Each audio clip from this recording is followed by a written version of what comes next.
The Dharma, incomparably profound and exquisite, is rarely met with even in hundreds of thousands of millions of kalpas. We now can see it, hear it, accept and hold it. May we realize the true mind of the Tathagata. Today is the 5th day of the 7-day sesshin here at Mountain Gate in November 2022. And yesterday, Shannon shared some insights into koan practice, which has been unwittingly the theme of this sesshin.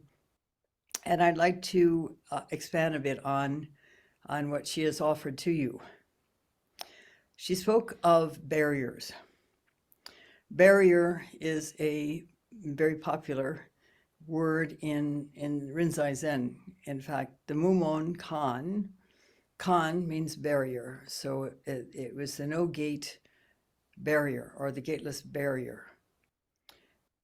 And we have at least 2 or 3 calligraphies of that character, Kan, done by Harada Shodo-roshi here at Mountain Gate, and including one on the door to the Sanzen room. There are external barriers to practice. We may not have time. We not have had an encounter with anybody who's an authentic teacher. We may not have a job that permits us to spend time in sesshin or even doing morning or evening sittings. We may have family responsibilities that limit that as well. All kinds of external things can come into play to provide barriers to practice. But I think we pretty much know about those. They're pretty obvious. But internal barriers, there are quite a few. And they depend on our personality, on our history, and how deeply committed we are to practice.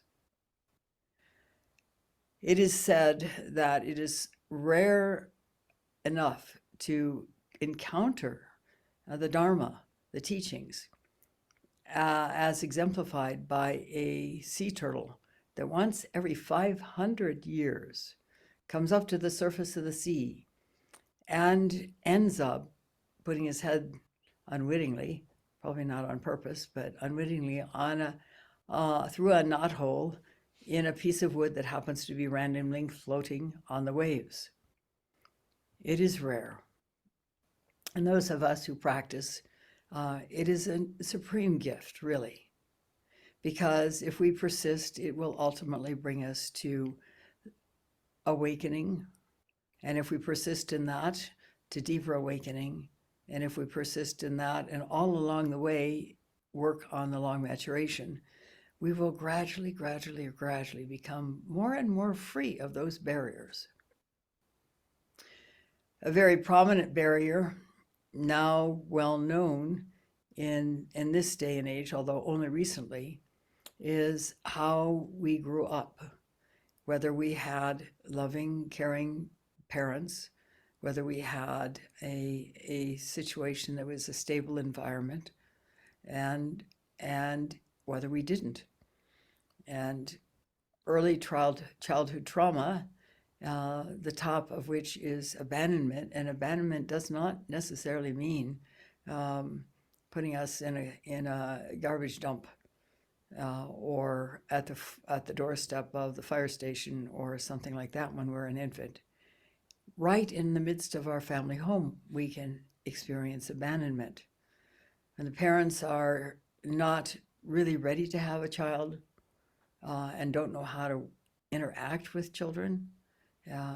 This is a classic thing often with teenage parents who particularly any who did not grow up with younger siblings and so didn't have a chance to witness or experience healthy caretaking of babies.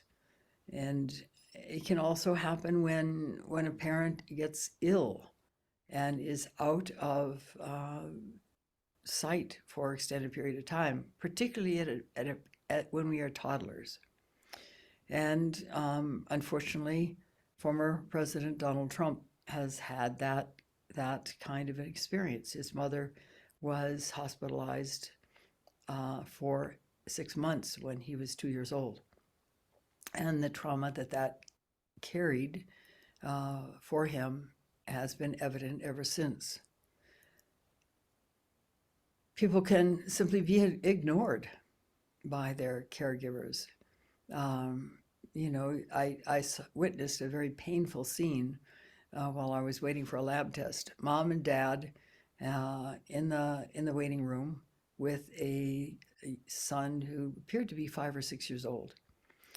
Mom and dad are both deeply engrossed in their cell phones. The kid is begging for some connection, some attention, and finally goes over to the water cooler and gets himself a little cone of water, at which point both parents erupt negatively. And then when that's over, they go back to their phones, which is not a very affirming experience for that child. Pediatricians are very, very concerned, have been for quite some time, about the ubiquitous use of cell phones.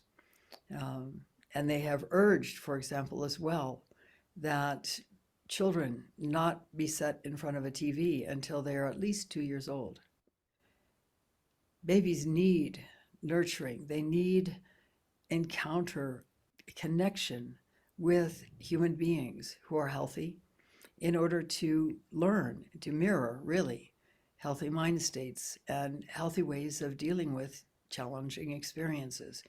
But if that has not been offered, then we really are I hate to say damaged, that's an awkward word, but we're not as healthy as a result, unless there has been someone else in our life in an extended period of time. And this could be a teacher, it could be a cousin, aunt or uncle, somebody like that. For me, I remember my uncle, my mother's baby brother, who was only 14 years older than I was, just being there for me. He used to babysit me, and it felt to me like it was an honor. He put me in his car. By then he was driving, he was in high school, and drive a few blocks rather fast, and hang out with his buddies. And I had the honor of polishing his dashboard while he was doing that. And I was so happy to be able to do that because there was a genuine connection between us. And that connection was lacking in other areas. My father was overseas in the war, and so he had disappeared when I was about a year and a half old. My mother was otherwise occupied with my baby brother, but my uncle was a stabilizing influence.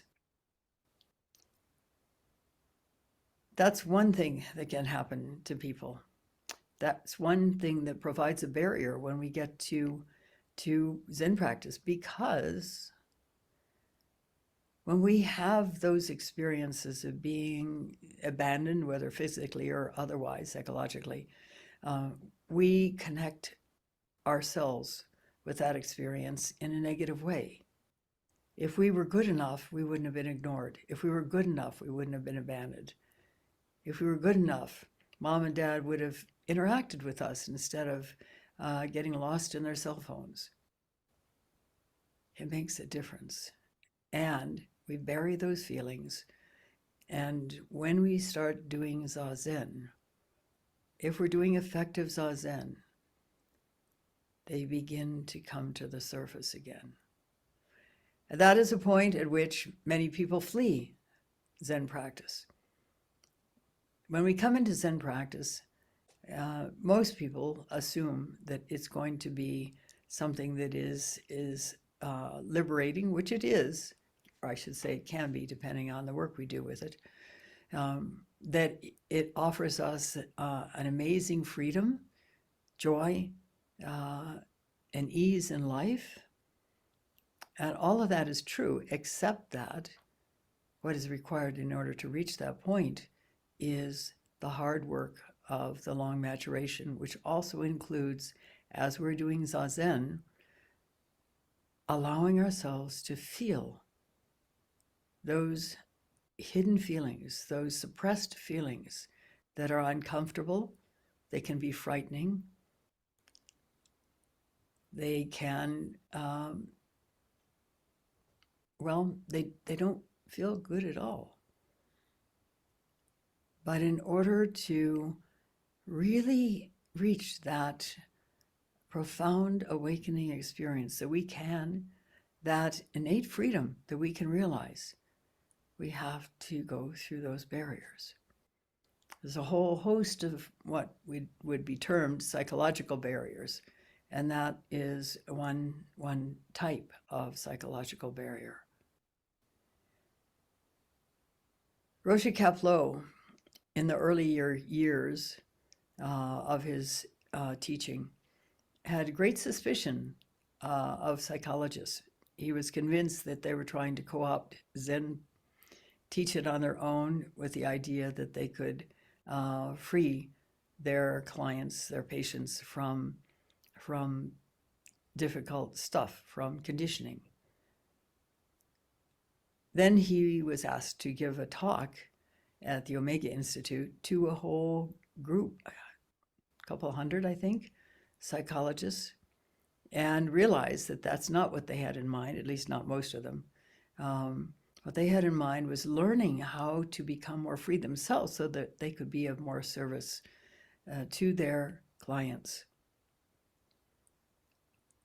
Psychology is important, and I urge anyone who reaches particularly any kind of major block in their Zen practice to do therapy. And the therapy needs to be done with someone who is trained in the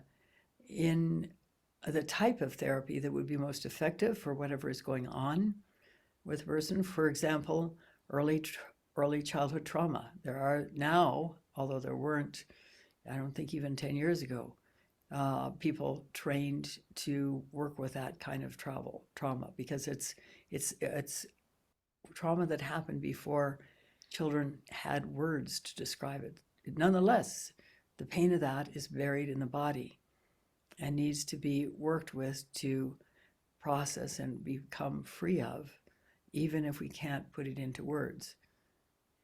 Later traumas as well. I was just sent an email by a student who spoke of someone who is in a program with her who was actually abused by a Zen teacher and now wants nothing to do with Zen. And as it turns out, this person had an early childhood of neglect and abuse, which of course primes them to be vulnerable to anyone in a power position who's not sufficiently mature enough not to take advantage of that.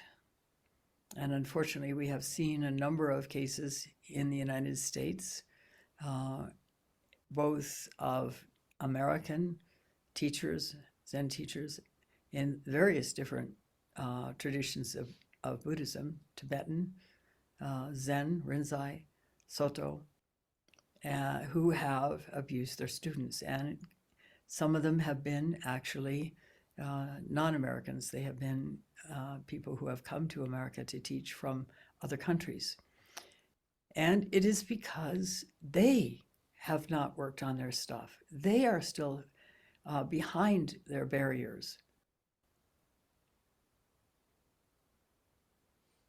Fear of death is another barrier. And everyone, particularly as we grow older, can experience a fear of death. And that will come up in our Zen practice because actually, Gensho, if it's deep enough, is called the Great Death, because it's the death to who we think we are. As we grew, we developed a self-image. Usually it's not accurate. I would say almost 99.9% of the time it's not accurate. And it's almost always negative, at least for Westerners. And somewhere underneath, we're not really sure we're good enough. We pretend, we think, that we're good enough to be accepted by society, but in actuality, somewhere deep inside, we don't think so, really. And there's a fear that someone would find out who we really are and bust us out of the universe. When I first came to practice at the Rochester Zen Center, uh, I had come knowing that it was the only recourse I had to any level of lasting freedom from the suffering that I'd been experiencing pretty much all of my life. And um, so we put on a face, as I did, as everybody does. But when I came to the Rochester Zen Center and met Roshi Kapleau, I was terrified because I had an instinctive sense that he could see right through me, that I was, in essence, psychologically naked before his eyes. He was a wonderful teacher, never, ever, ever took advantage of any of his students, was very clear and a profoundly deep teacher. I realize that more and more the older I get and the more deep my own Zazen goes. But that was the fear that met me at the door of the Zen Center, and one that had to be worked through as I worked on my practice. As we get closer to a Kensho through our practice, if we've gone through at least some of the major barriers and made friends with them, then there's still that barrier of the great death. And I had a friend, a longtime Zen friend, who I've lost touch with at this point. I'm not sure she's even alive, but she was Mexican. She was a therapist. And at one session that we were both at in Mexico, she had a Kensho experience. And afterwards, she said to me, I honestly thought I was dying. I honestly thought I was dying. There is a wonderful quote that kept me going, basically, in my early years in Zen practice. It was also by another friend of mine, a fellow Zen practitioner at the Rochester Zen Center at the time, who had a Kensho experience. And she wrote that when she went into the sesshin that she ended up having a Kensho in, she had to virtually nail herself to the mat. She wanted to flee so fast. I did too. And funnily, it became quite comical in the end. Every time I thought, I've got to take the weekend off, something happened, something came up, a ceremony, a sesshin, something where it was not going to be possible for me to leave. And finally, I let go, trying to leave, needing to leave. But for this person, she really struggled through the sesshin, meeting herself face on, and had a Kensho experience. And afterwards, she wrote in a letter to Roshi Kapleau, who read it much later as part of a teisho. This practice is truly bodhisattvic. First, it shows us where we're caught, and then it sets us free. So we encounter those barriers. Those are where we're caught, whether it's a fear of death, whether it's conditioning from early childhood trauma, whether it's conditioning just in general that has caused us to attach ourselves to a self-image and fear letting it go. Whatever it is, it doesn't matter. All of us have some level of this that needs to be worked through as we come to Zen practice. Our classic way of dealing with those kinds of experiences is to shut down, to not feel, to, in psychological terms, to dissociate. But this is why presence is so important in Zen practice, so vital in Zen practice, and why that is a barrier, opening to presence, which begins with opening to what's called the felt sense in our body. We all have energies in our body. We're actually bundles of concentrated energy. And when we have things come up for us, or when we have something happen, somebody gets angry at us or something, there's an energy that rises fast in our body in response to that. And we try not to feel it normally because we're taught as children, for example, in the American culture, boys don't cry and girls don't get mad. Girls are sweet and loving and cry instead of getting mad. But what that does is it captures the energy of rage or whatever it is in our body, and we dissociate, we do our best not to feel it. But it is locked in our body, and we need to work to uncover that sensation and allow ourselves to feel it so fully, to sink into it to the degree we can. And if it's a really difficult situation, a really difficult sense, then it's going to take time and it's going to take repeated efforts to do that. But once we get down to the nub of it, it will dissolve and we will be free of that particular barrier or that particular aspect of a barrier. And our practice will be able to go forward in a much deeper way. All of these things are experiences that Zen practitioners encounter in their practice. And the reason why there have been teachers who've abused their Zen students is because the classic way of teaching Zen has been you just cut everything else out and only concentrate on the koan. And you can override, practicing like that, any sensations, any felt sense that expresses a history, a negative history that we've had that impacts our personality.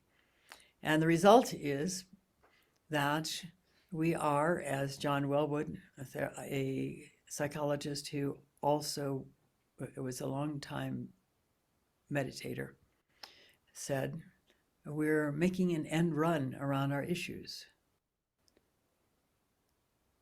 But we cannot do that if we're to be truly free, because we can get a sort of a kensho, and I know people who have had this experience, and still be just as shitty as we were beforehand, because we have not worked on where we're caught. We've overridden those barriers. We've knocked them out rather than melted them. There's a very big difference. But the good news is that you just pick up your courage, persist, be stubborn, walk right into whatever is open to you, and allow it to be felt fully. The result is that your life will take on a much richer quality, because you're not being as shut down. When you're willing to feel these painful or difficult feelings or challenging feelings, then it makes a huge difference. I grew up in an environment that was filled with terror. And in my Zen practice, that terror finally came to the surface. I had managed to stuff it for a long time, at great cost, I have to say, but still, I did survive. And then during Zen practice, gradually, it opened up. And I could no longer stuff the dragon back in the box. And I remember having a kind of an image with regard to that terror. that I was trying to ice skate across a frozen lake that was not 100% frozen. It was beginning to thaw. And so the ice was not as thick as it should have been. And so I would move one foot out over the ice and the ice would crack. And there would be this feeling of fear in my chest. And I would just stay present with that sensation of fear. And then I move the other foot out. Same thing. And if it got too bad, then I would just opt out for a while. But then the terror would not let me go. So eventually I'd have to go back into it again. And after about a year and a half, I realized not only was I all the way across the lake, but terror no longer had any bite to it. There were no problems anymore with terror.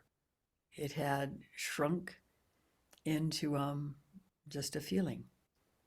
And the feeling was not particularly negative. It just was a feeling, a sensation in my body. And gradually that too disappeared. This is how we work on these internal barriers and move towards the most amazing freedom that we can have as we have worked through them. But until we work through enough of them, we're still having challenges in our Zen practice. At a certain point, we recognize that challenging sensations are going to come up. Difficult experiences in or out of Zen are going to come up. This is life. But they no longer become a problem. As for the fear of death, well, one night, many years ago, I woke up in the middle of the night with a racing heart and a fear of dying. And I thought, well, wait a minute. I'm going to have to do this eventually at some point in time. I may as well face it now. And I tuned in, and it dissolved and let go. Of course, I would rather not die now. I would rather wait a while until some things are more firm here at Mountain Gate, until I've had more chance to be with my kids and so on and so forth. But whenever it does come, it's not going to have the bite that it would have had I not done so many years of Zen practice. And here I think about my brother, who died at this point, I think it was 7 years ago. He was a doctor, and so he saw death many times. In fact, one of his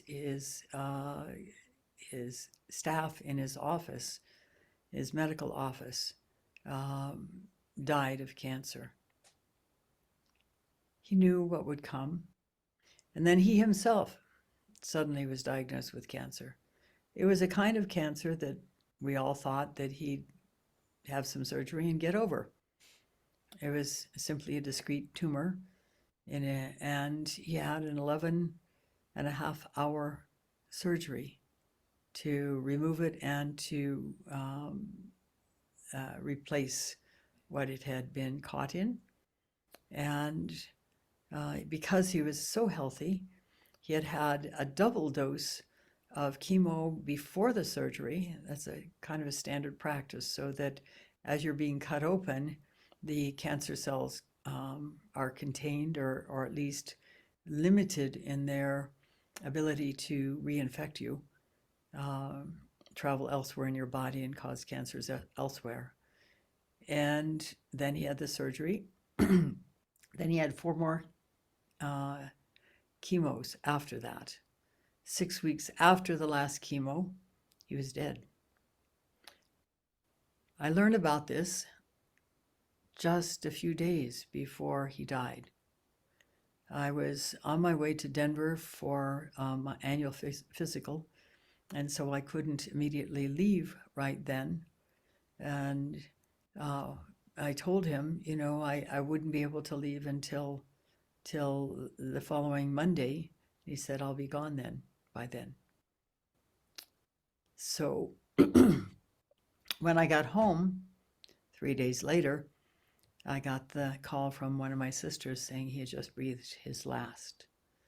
And what I experienced at that point, and I know I was tuning into his process, was first a sort of a light level of confusion and grief, at a very light level, not profound grief.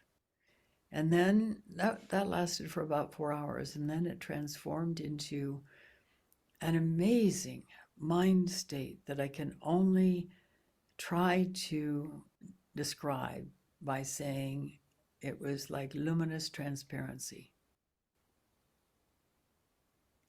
Luminous transparency, our true nature.